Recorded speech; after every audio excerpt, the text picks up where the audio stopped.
Hello and welcome to Press TV News Analysis. I'm Kaveh Taghwayi.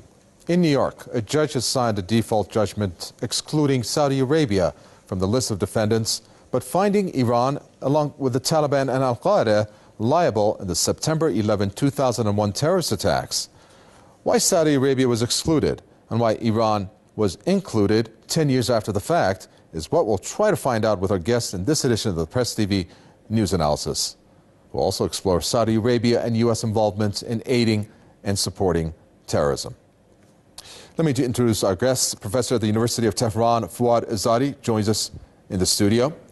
We have founder of Scholars for 9/11 Truth, James Fetzer, joining us from Madison, Wisconsin. And rounding off the list from Veterans Today, and also member of the Scholars for 9/11, Joshua Blakeney, who joins us from Calgary, Alberta. Gentlemen, thank you all. Let me first go to you, James Fetzer. This filing and leveling charges against Iran in a U.S. court seems to be a habit for the United States recently. To begin with, is it legal charging another country without representation? It's of dubious legality, and the finding is quite preposterous on its face. When President Ahmadinejad addressed the United Nations and called for a new investigation, suggesting that the United States and Israel were involved in 9/11. The New York Times was besieged with letters claiming that Al-Qaida was responsible. So who was it, Iran or Al-Qaida? 15 of the alleged hijackers were from Saudi Arabia. So why not Saudi Arabia? Well, they're our friends. Let's blame it on Saddam Hussein. Even George W. Bush would eventually admit that Iraq had nothing to do with 9/11. Independent investigations by the Senate and the Pentagon concluded that there was no collusion between Saddam Hussein and Al-Qaida. The FBI would eventually admit it had no hard evidence tying Osama bin Laden to 9/11. The 9/11 Commission report is an elaborate fabrication. Elias Davidson has shown there is no proof any of the hijackers were aboard any of those planes. David Ray Griffin has shown that all of the phone calls from the 4 flights were faked. Colonel George Nelson, U.S. Air Force retired, has observed that of the millions of uniquely identifiable component parts from each of those planes, the United States has yet to produce even one. 2 of those flights were not even scheduled to fly that day, flights 11 and 77. And I have FAA registration data showing that the planes corresponding to flights 93 and 175 were not deregistered until 28 September 2005, which raises the question, how can planes that were not in the air have crashed? And how can planes that have crashed still been in the air 4 years later? Indeed, Pilots for 9/11 Truth has now confirmed that flights 93 and 175 were far away from the locations of their alleged crashes at the time on September 11th. Right. The situation is a manifest absurdity. Well, maybe Iran should have you represent them in this New York court. Do you think that with all the evidence you just cited, they'll admit it?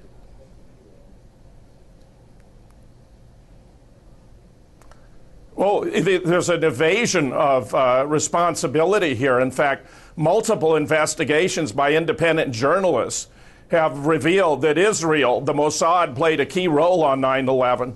That includes the research by Alan Sabrowski, Christopher Bolin, Wayne Madsen. There are whole websites devoted to this. Rediscover 9/11, for example. Look up the dancing Israelis. Look up urban moving systems. Look up CITS, and you'll find ample indication that Israel was profoundly involved in 9/11. Okay. Well, let me come to Foad Izadi. Foad Izadi, the reactions that we got here in the capital, Tehran, well, when people heard the news, they were surprised, to say the least, at how the U.S. could actually make such a move to them. It just didn't add up. Iran, 9/11, Al-Qaida. What do you make of the New York court decision? I think this is an orchestrated effort by the U.S. government to pressure Iran. Next to the news that you had with the New York judge making that ruling. We had a State Department, U.S. State Department official who claimed that there was an Al-Qaida member in Iran operating. And it seems that the U.S. government is increasing its pressures on Iran. We have had other sort of bizarre stories lately, with the story of Iran trying to assassinate the Saudi ambassador in Washington, and different types of accusations that the U.S. government has been leveling against Iran. It's quite clear that we are seeing an escalation of rhetoric against Iran, and we shouldn't take these threats seriously in normal conditions, because they're baseless. The problem is that the U.S. government has a tradition of leveling these types of threats and then attacking countries based on dubious allegations, and that's what makes all these things scary. We are basically witnessing a repeat of what happened prior to Iraq war in 2001, 2002, and 2003. Essentially the same people who orchestrated the Iraq war or supported the Iraq war are at it again, this time against Iran, with the U.S. troops getting out of Iraq. I think they want to start another war, and these are quite serious times that we live in.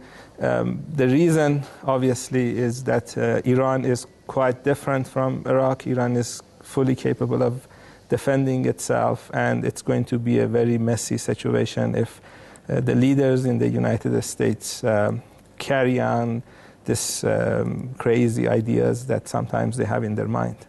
Well, I'm going to pick up on the adjectives that you use, Foad Izadi, when you talk about crazy, or when we look at, as you described, the allegations that the U.S. has leveled against Iran. It's one thing to have baseless allegations, but for it to be so far out, looking at what has occurred in a New York court, this particular case, where 15 of the members are from Saudi origin, yet Saudi Arabia is taken off the list of defendants.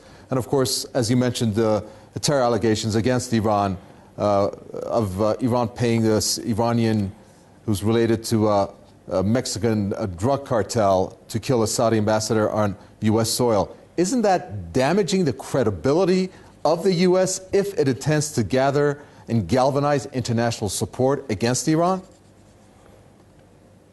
Is that for me? Yes, Foad Izadi. The problem is that the U.S. thinks that it's immune from logic, because they have done this before. Remember when they wanted to attack Iraq, they made all these allegations of connecting Saddam's government with Al-Qaida, and as your other respected guest mentioned, there was no connection. So since they have gotten away from that disastrous war, they think that they can basically repeat the same thing with regard to Iran. And I think the people in the United States need to realize that their country is going toward a direction that's quite dangerous. As I said, Iran is quite different from Iraq. And the guests that you have on have done a great job in terms of presenting facts that actually the whole story of 9/11 is quite amazing in terms of different right. points. Well, let me jump in and bring in Josh Blakeney to tell us a little bit more about that. I apologize for jumping in here. Josh Blakeney, let's focus for a moment on the many doubts and questions, as Foad Izadi said, that exist about the 9/11 Commission. The U.S. waged two wars using the 9/11 attacks as a pretext. What do you think about the 9/11 Commission report, and didn't the U.S. allow an international investigation led by the UN over the terrorist attacks? Yeah, I'm doing my graduate work at the University of Lethbridge here in Canada on the events of 9/11. I've been studying 9/11 intensively for 4 years now, and indeed I'm the recipient of the Queen Elizabeth II Graduate Scholarship. And having studied 9/11 for 4 years, I can concur with Professor Fetzer that the official story of 9/11 is provably false. The 9/11 Commission report was a complete hoax. Philip Zelikow was a neoconservative and therefore wasn't disinterested enough to be conducting such an investigation. And apparently his academic field of expertise was the creation and maintenance of public myths, which is nonsensical. Although I must say one doesn't know whether to laugh or cry when we hear these things. When President Ahmadinejad did his speech at the United Nations, an exemplary speech in September 2011, with his engineering background, he implied that the official story of 9/11 must be false, especially the notion that the aeroplanes brought down towers on 9/11. And we were then told that Al-Qaida were angry at President Ahmadinejad, that Al-Qaida were miffed that Ahmadinejad was trying to steal their thunder for the crime that they allegedly did. Now we're told that President Ahmadinejad is collaborating with Al-Qaida and with the Taliban, when anyone who's read a history of the war on terror knows that straight after 9/11, the Iranian government were actually saying to the US government, look, we can be an ally if you want in your war against the Taliban, because the Taliban are no friends of the Iranian government, being Sunni and the Iranian government being Shia. And so, as I say, if it wasn't for the fact that this was a harbinger of a storm, a harbinger of wars to come, yet more wars, massacres in the Middle East, we'd have to laugh. Of course, it's quite jovial, the fact that on 9/11 they blamed this on the Palestinians. They said the Popular Front for the Liberation of Palestine committed this atrocity, and they showed footage from 1993 of Palestinians celebrating apparently the attacks on 9/11 several years in advance. And then we were told Saddam Hussein was complicit in the events of 9/11. A lady named Laurie Malroy from the American Enterprise Institute was authoring propaganda against Saddam Hussein, even though he was the enemy of Islamists and the likes of Al-Qaida.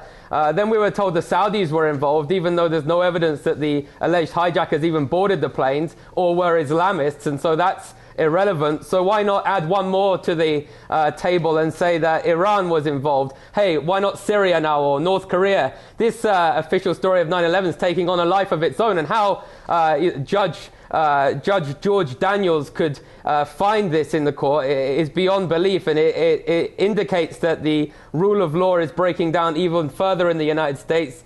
Judge Daniels was a former professor of the Brooklyn Law School. I don't know if that might have something to do with it, but this is ridiculous. And as Professor Fetzer suggested, Israel and the US, their fingerprints are all over the events of 9/11. And of course, Israel's role in this is so significant because Israel, it wants to balkanize the Middle East. It wants the Arabs and Muslims fighting each other in a civil war type situation. The Middle East is highly vociferous.